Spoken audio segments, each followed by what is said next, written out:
Bienvenue chez Obscurlist pour des podcasts de jeux de rôle dans des univers sombres. Nous allons jouer le scénario original Endurance pour l'appel de Cthulhu. Shadowcat interprétera Abby Jordan, Eolias incarnera Dean Whitehead et Neko sera Scott Hampton lors d'une mission organisée pour prendre des nouvelles de l'expédition Endurance 19 en Antarctique. Bonne écoute de l'épisode 1. On présente maintenant Abby Jordan. Oui, donc je suis Abby Jordan, j'ai 33 ans. Je vis à Cambridge, ville dans laquelle j'ai une boutique d'antiquités. J'adore mon job. Depuis que je suis toute petite, j'adore les chasses au trésor, l'aventure. Je suis célibataire. J'ai un peu de mal à me lier aux autres, donc je suis bien comme ça, seule. Récemment, j'ai fouillé dans le garage de la maison familiale où étaient entreposés des souvenirs de mon ancêtre Frank Wilde. Frank Wilde a participé à l'expédition Endurance avec Shackleton en 1914. Et donc, dans un vieux carton, j'ai trouvé une statuette. Donc, comme je suis antiquaire, ça m'a tout de suite intéressée, fascinée. Donc, j'ai pris cette statuette avec moi et je l'ai étudiée et impossible de la dater. Je n'y arrive pas, elle correspond à rien d'identifié et aussi je n'arrive pas à savoir exactement ce qu'elle représente. Aucun animal ne correspond à sa forme. Donc elle m'intrigue beaucoup. Et j'ai décidé de la garder avec moi pour pouvoir l'étudier, en apprendre davantage. Et d'ailleurs, à ce propos, il y a eu une opportunité qui s'est présentée à moi, que j'ai saisie, de se rendre en Antarctique avec deux universitaires de Cambridge. Et donc peut-être que lors de cette expédition, je pourrais en savoir plus sur mon ancêtre Frank Wilde et, j'espère, sur cette statuette. C'est ça. Alors, t'as pas pour habitude de beaucoup fréquenter des personnes. Disons que t'es plutôt introverti, un peu replié sur toi-même, puisque suite à des événements dans ta jeunesse ou traumatisants, où tu as perdu une amie, et même successivement à ça, tu t'es perçu qu'à chaque fois que tu te liais avec quelqu'un, tu sentais qu'il y a quelque chose de mauvais qui pouvait arriver. Tu sens que tu as comme une malédiction sur toi. Dès que tu t'attaches à quelqu'un, tu penses qu'il y a des dangers qui sont... Il peut lui arriver quelque chose. J'ai l'impression qu'à chaque fois, il est arrivé quelque chose de mauvais à une personne avec qui j'étais liée. Donc tu as pris l'habitude de ne pas trop te lier aux gens. Pour les protéger. Pour les protéger, pour tout ça. Effectivement. Merci, Abby. Maintenant, nous présentons Dean Whitehead. Je suis un anthropologue, à peu près à la cinquantaine. Niveau des gaines, j'ai un front très haut, on va dire. Pas beaucoup de cheveux sur le caillou, tout ça. Niveau tenue vestimentaire, c'est pas ça. J'ai des fringues complètement un peu crades, un peu usées. Ça, voilà, c'est pas ma priorité, on va dire, la mode. Le plus important, c'est surtout mes recherches en anthropologie. Je suis addict à tout ça. Je suis persuadé qu'il y a pas mal de sociétés très primitives qui ont peuplé un peu toute la surface du globe, dont l'Antarctique, pardon. Et voilà, donc le problème, mais mon côté un peu excentrique et tout ça m'a valu l'inimité de tous mes compères, quoi. Oui, disons que tu as toujours des théories un peu fumeuses sur des civilisations antédiluviennes qui sont pas très prises au sérieux par la communauté scientifique, même si tu es persuadé de ramener des objets, d'avoir découvert des symboles. Des symboles, d'avoir découvert des symboles primitifs. Tu es toujours persuadé qu'il y a plein de choses qui te sont cachées et que tu veux révéler au monde, ce qui fait que ça t'a valu effectivement une mauvaise réputation dans le milieu. Bon, surtout qu'en plus je sais que c'est tous des abrutis et que moi j'ai raison, donc finalement... Voilà, donc disons que tu es assez omnubilé par ton travail et bon, bah, tu fais tes recherches de ton côté, tu es très investi en tout cas. Toujours dans les bouquins. Tu connais Scott parce que c'est un collègue d'université et Abby parce que tu vas de temps en temps fureter dans son... Dans sa boutique, dans sa collection, il est marqué, ouais. Dans sa boutique d'antiquité pour y dénicher peut-être une preuve de tes théories fumeuses. Ouais. Voilà. Et enfin, nous présentons Scott Hampton. Moi, je m'appelle Scott Hampton, je suis doctorant en géographie. Peter McAnish, c'est un de mes très bons amis. On a fait notre école ensemble, tout notre cursus scolaire. Et donc, quand il est parti pour faire son expédition, j'étais très très content pour lui, mais bon, un petit peu déçu pour moi, forcément. Malgré tout, je garde aucune rancune envers lui. C'est pas moi qui paye, donc je suis quand même très content pour lui. Oui, tu es un expert dans ton domaine, expert en géographie. En fait, dernièrement, tu fais des cauchemars. T'as peur qu'il soit arrivé quelque chose à ton ami. Et ça te hante pas mal. Tu l'imagines transit froid, tu l'imagines que son navire a chaviré. Bref, tu t'inquiètes pour lui, surtout que tu n'as pas de nouvelles en fait. C'est ça. Tu sais qu'il y a des tempêtes qui peuvent des fois brouiller les communications, mais ça t'inquiète et c'est toi qui es l'origine en fait de la mission que tu vas faire avec tes camarades pour essayer d'en apprendre plus, être rassuré, voir si tout va bien.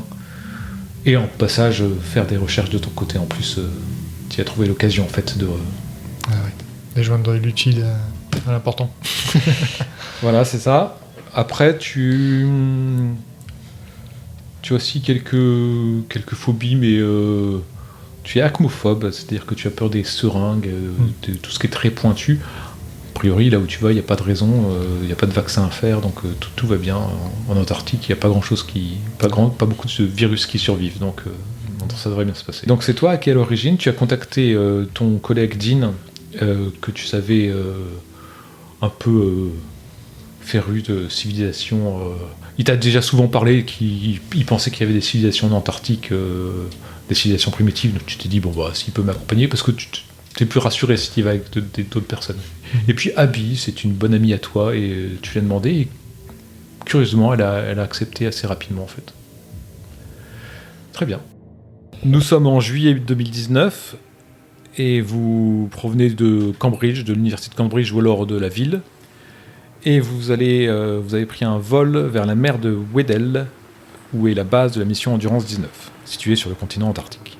En fin d'après-midi, alors que vous vous accrochez aux éléments de la carlingue et êtes ballotté par les bourrasques glaciales de blizzard, n'apercevant pas grand-chose de l'extérieur noyé par la tempête, votre avion descend vers ce qui semble être la base de la mission Endurance 19, avant de heurter la banquise violemment et de glisser sur le semblant de piste gelée aménagée.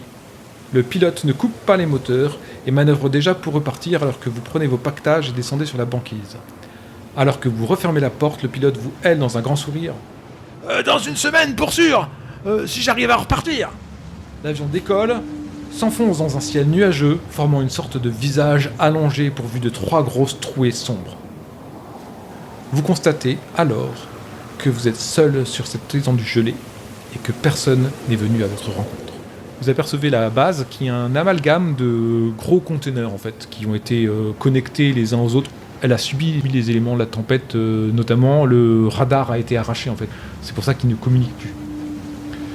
Et vous apercevez au loin, pas loin de l'entrée, 3 ce qui semble être des motoneiges qui jouxtent les locaux. Je lui dis c'est... Accrochez-vous à mon sac à dos. Ok, Comme ça, on avance, on se perd pas. on y va vite. Donc vous accrochez tous au sac à dos, c'est ça Moi je prends, je limite au pas de course, tu vois, genre peut-être pas au pas de course, que bon vu la température, le vent et tout, mais je vais au plus vite, j'attends. Et vous avancez, et non loin de l'entrée de la base, vous distinguez avec horreur le corps dénudé et gelé d'un homme d'environ une 30aine d'années, les mains écartées en croix et les jambes fichées dans le sol gelé. Faites un jet de santé mentale. 92 pour 50. 54 pour 50. 49 pour 50. Dean, toi tu vois ça, t'as vu un gars, il est mort, ok, je continue. Moi je me dis que le plus important c'est que je voudrais me choper, prendre un bon café ou une bonne soupe, mais un truc qui va me réchauffer le corps. Ok. Quoi. Abby, tu vois Scott qui bloque devant le corps. Toi, tu es à côté, vous regardez ça. C'est quand même un homme mort, nu devant vous, complètement gelé. Moi, en fait, je veux surtout voir si c'est mon pote. Non, ce n'est pas ton ami. Donc, quelque part, je vois le cadavre, donc je me sens pas bien du tout, parce que je suis géographe, je suis pas croque-mort. Mais quelque part, je suis quand même rassuré parce que c'est pas mon pote. Ok. Et toi ? Moi, je suis très étonnée. En fait, je suis un peu figée, je pense. Enfin, je m'arrête pour regarder parce que quand on a progressé, je voyais pas très bien avec la tempête de quoi il s'agissait. Et en fait, c'est une fois arrivé proche que je vois ça. Je pense que mon réflexe, c'est d'agripper le bras de Scott et de dire mais t'étais au courant de ça Qu'est-ce que c'est que ce truc, quoi? Enfin, je pense qu'on va en parler à l'intérieur. Parce que là. Ouais, d'accord. Rentrons vite. Effectivement, Scott, t'étais très très inquiet, mais ta peur est un peu descendue. Néanmoins, c'est inquiétant. Il s'est passé quelque chose ici. Et toi, Abby, ce que tu pensais être une statue peut-être au début, est en fait, tu as découvert avec horreur que c'était réellement un homme.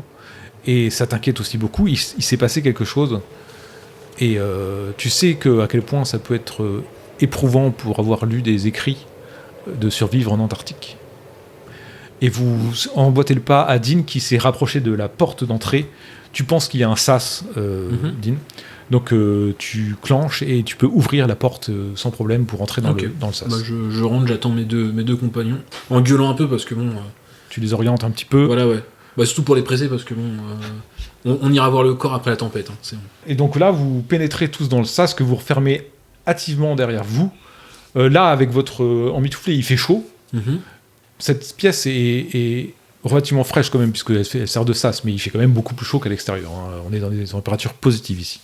Et il y a une autre porte qui ferme le sas, et là où il y a éventuellement des manteaux accrochés. C'est là où vous pouvez accrocher tous vos gros parkas, etc.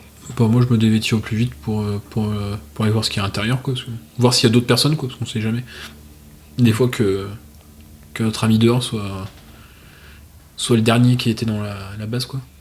Moi, je pense que j'enlève pas mon manteau, j'enlève pas mon sac, en fait. Je crois que je reste comme ça jusqu'à ce que j'ai trop chaud, tu vois, dans le container. Je sais pas, je m'en remets beaucoup aux autres. À Scott, en fait. Moi, je retire mes affaires. Ok. Je prends ma lampe. Parce qu'on sait jamais. Il y a de l'éclairage. Il y a un éclairage qui grésille un peu. Ouais, bon, je fais pas trop confiance à l'éclairage, du coup, je prends ma lampe au cas où.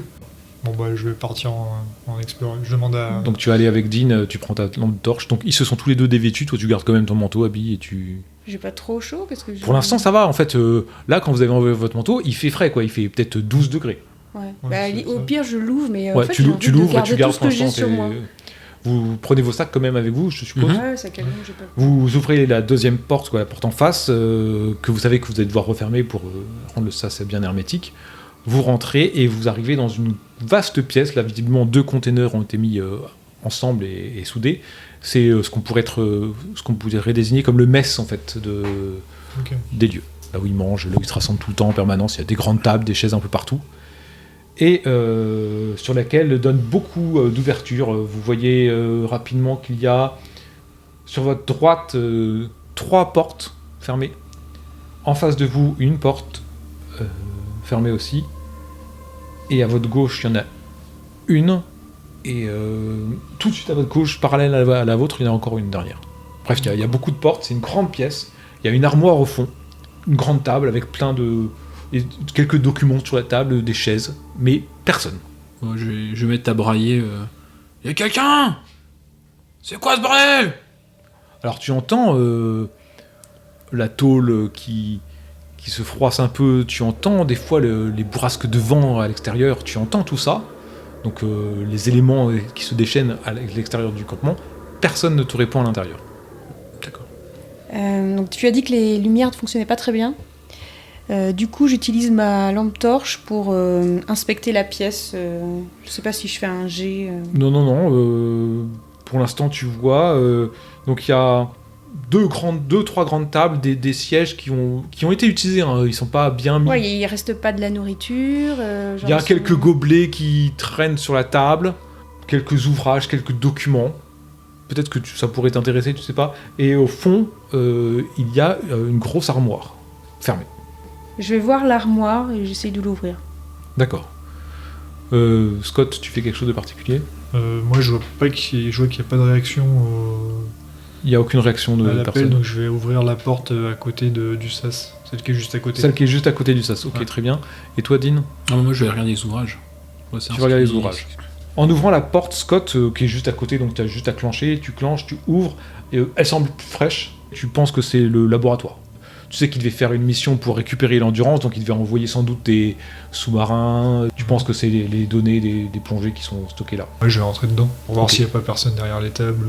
Ok, tu rentres dans le laboratoire qui semble a priori vide, hein, la lumière n'est pas allumée. Bon, je prends ma torche et je regarde dans quel état il est à peu près, voir s'il y a des choses cassées, s'il y a des... Tu vois une espèce de gros objet un peu jaune et bleu. Tu penses que c'est le sous-marin portatif. Et tu vois des documents. À première vue, rien de très notable. Ok. Dean, toi, tu t'es rué sur les documents. Et en fait, dans les documents, tu trouves des documents qui semblent être assez vieux. Tu trouves en fait quelques pages d'un livre avec des phrases soulignées en rouge, donc je vais te le donner. Mhm. C'est quelque chose qui t'interpelle en fait, donc tu commences à regarder tranquillement, je te laisse regarder. Abby, toi tu t'es allé au fond de la pièce avec ta lampe torche, tu as ouvert le placard qui était là, et tu t'aperçois qu'en fait dedans il y a, c'est une réserve d'armes, il y a 2 fusils de chasse, il y a 2 autres emplacements pour des fusils de chasse mais qui sont vides, et il y a des couteaux à dépecer aussi. Tu penses que c'est pour des couteaux à dépecer des phoques ou des... Ouais, mais en fait, j'ai vu une personne qui manifestement est allée de son plein gré complètement nue dans l'air glacial. Je me dis puis qu'on n'a jamais eu de nouvelles de cette équipe, donc il doit y avoir quelque chose de dangereux. J'envisage de prendre un couteau à dépecer, et si c'est possible, Tu peux le prendre. un. Très bien, tu prends un couteau à dépecer. Et puis après, je vais voir Dean qui a vu des ouvrages. D'accord. Toi, Scott, il n'y a rien de particulièrement notable dans le labo. Tu commences à fouiller un peu, à regarder les différentes notes qu'il peut y avoir. Ouais, je regarde les notes. Vite fait. En fait, il y a les dates des différents prélèvements. Donc, tu sais que ça fait environ 3 semaines qu'ils sont là, quelque chose comme ça. Donc, les profondeurs, les conditions météo. Tu vois, c'est très, très télégraphique et c'est pas le carnet de bord, en fait. Hein, c'est juste des petites notes. Ils n'avaient pas trouvé l'épave, hein. Visiblement, ils avaient du mal à faire des prélèvements, visiblement. Et tu vois notamment sur le côté une hache pour creuser des trous dans la banquise, en fait. Ouais, je reste à l'écart. Ok, tu rejoins Dean et Abby dans le mess principal. Ouais, je les rejoins dans le but de faire la pièce d'après en fait. D'accord. Tu t'arrêtes près d'eux ou pas du tout? Je sors de la pièce et je leur dis qu'il n'y a rien dans cette pièce-là, du coup, je passe à la suivante, quoi. Vous avez trouvé quelque chose? Ouais. Tu vois, moi je suis en train d'étudier ce que j'ai trouvé, quoi, donc cette espèce de livre, quoi. Voilà, tu vois que je te fais juste un petit signe de la main en mode... Tu sais ce que c'est ce livre ou pas du tout? Ou t'as une idée? Aucune? Pour moi, ça a l'air d'être un... J'ai l'impression que ça raconte les événements qui leur sont arrivés, quoi. Moi, je dis tout fort pour que tout le monde entende. Je dis, dans l'armoire du fond, il y a des armes. Enfin, il y avait des armes. Certaines ont disparu, donc notamment 2 grands fusils. Donc, j'espère qu'on n'aura personne à croiser avec ces armes. Ok, ça laisse Scott dubitatif. Toi, Abby, tu vois Dean qui est plongé sur des papiers. C'est des feuilles. Alors oui, ça décrit des événements. Peut-être qu'il leur en sont arrivés. Non, mais c'est dactylographié, quoi. C'est tapé. D'accord. Et les papiers sont pas tout jeunes. Donc c'est pas récent. Je me rapproche de lui et je vois qu'il est plongé dans les documents, donc j'essaye de regarder par-dessus son épaule pour pas le déranger. Ok. Bon, tu regardes et en fait, tu identifies assez vite de quoi il s'agit. C'est un livre que tu as lu toi aussi. C'est le récit de Shackleton sur la mission Endurance du début du XXe siècle. Je suis un peu étonnée que les phrases Surligné en rouge, on parle beaucoup de rafales, de brouillard, de vent violent, parce que ça me semble pas être une... Je vois pas quelle est la nouveauté, quoi, parce qu'on le sait maintenant qu'il fait extrêmement froid et qu'il y a des rafales de vent dans cette partie-là du globe, donc c'est un peu étonnant. Mais je vous laisse regarder un petit peu les documents et en discuter entre vous si vous voulez. Scott, toi tu veux prendre la pièce d'après, donc juste encore à gauche du laboratoire, il y a encore une porte qui est fermée, donc tu peux l'ouvrir. Et quand tu l'ouvres, tu t'aperçois que c'est peut-être la salle informatique, puisque tu vois des ordinateurs en fait, qui sont sur différentes tables, qui doivent être connectés sans doute avec le radar qui est à l'extérieur, que le radar qui a été arraché, donc qui ne fonctionne pas. Donc le réseau, il n'y a pas de réseau de communication avec l'extérieur. J'essaie de les allumer.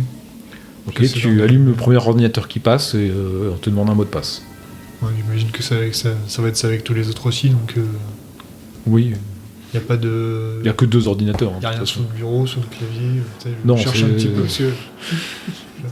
Tu penses qu'il l'avait en tête son mot de passe et qu'il n'a pas laissé apparent, donc a priori c'est pas exploitable, quoi. Ok. Tu remarques aussi que la batterie de l'ordinateur semble pas mal entamée aussi. Donc moi j'aurais éteint du coup. D'accord. Oui, je m'adresse à toi, Dean, et je dis alors, il y a quelque chose d'intéressant Je me demande si c'est pas ce que eux ont vécu, quoi. J'ai l'impression qu'ils... l'équipe... l'équipe présente, quoi. Disons que vu qu'on a déjà trouvé un là qui fait le Jésus, je me demande bien où sont les autres, mais bon.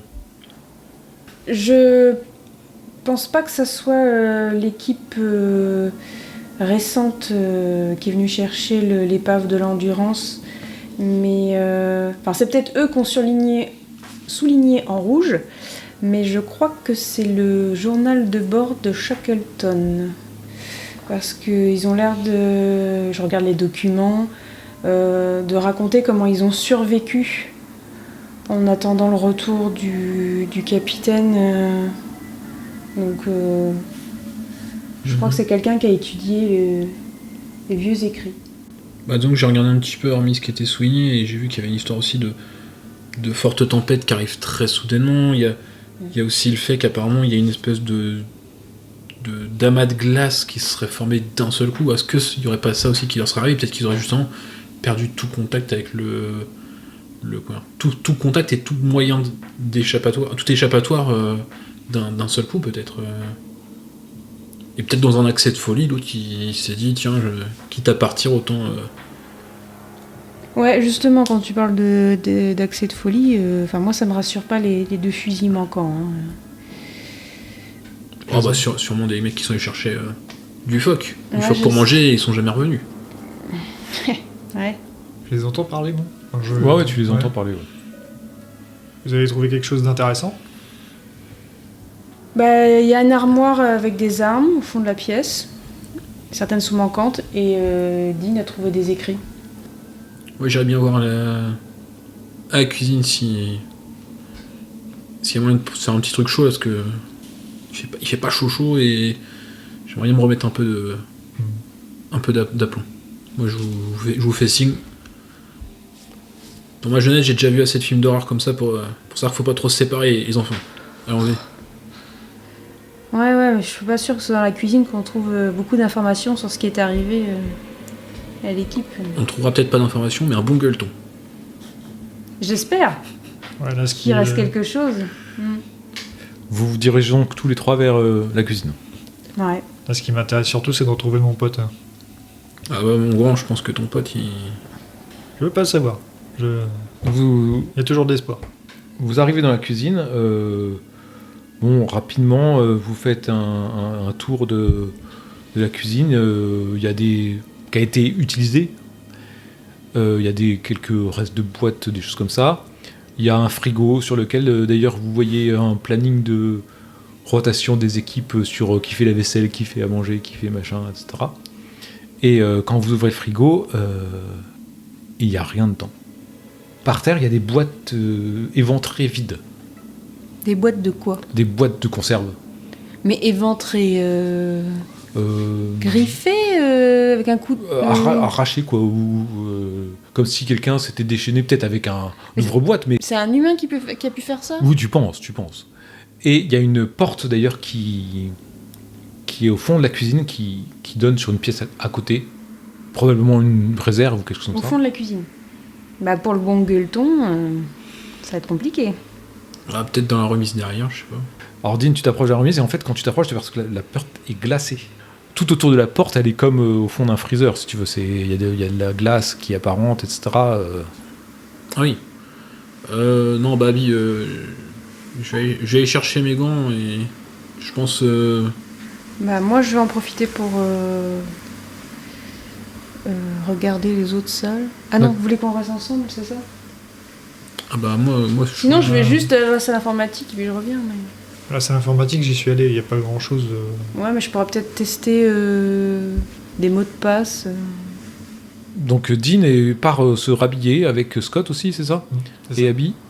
Et ben comme ils sont plus là, je vais dans la salle informatique. Tu vas dans la salle Je informatique. veux pas découvrir les 3 autres pièces parce qu'effectivement, D'accord. je sais pas ce qui s'est passé. Qu'est-ce que tu fais dans la salle informatique pendant qu'il s'habille? Donc il y a que des ordinateurs. Il y a 2 ordinateurs qui sont posés. Il y a une connexion, espèce de truc qui fait connexion au radar que tu sais qui a été arraché.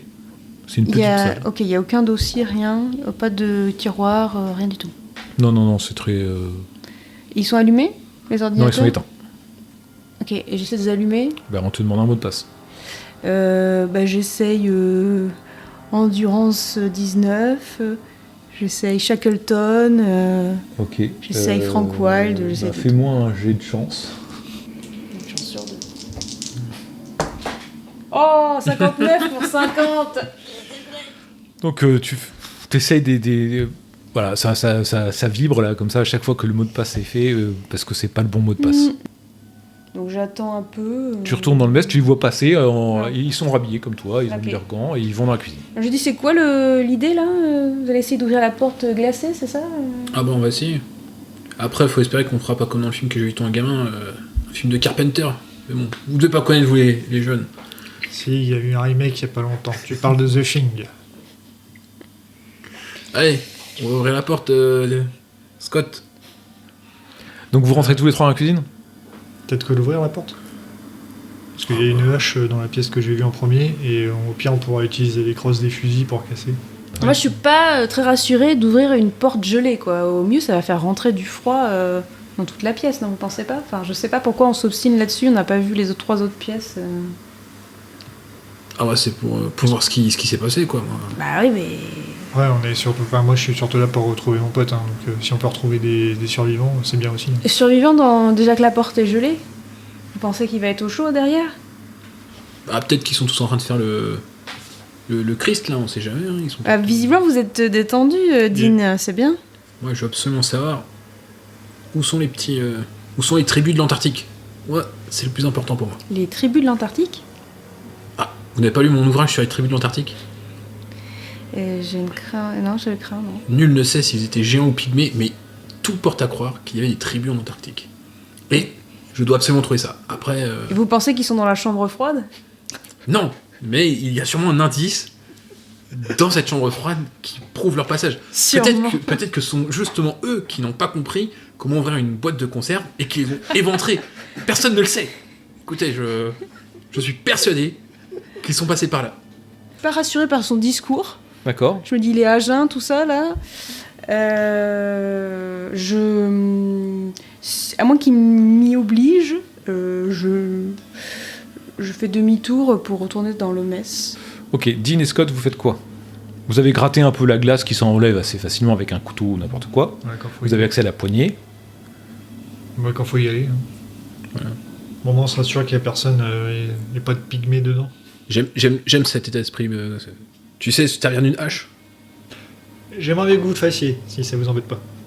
Bah écoute, au pire, je prends la hache, tu ouvres la porte, et on voit. S'ils sont agressifs, bah on se défend. S'ils ne le sont pas, on essaye de communiquer. Mais la priorité, c'est de communiquer. Et c'est ainsi que se termine cet épisode.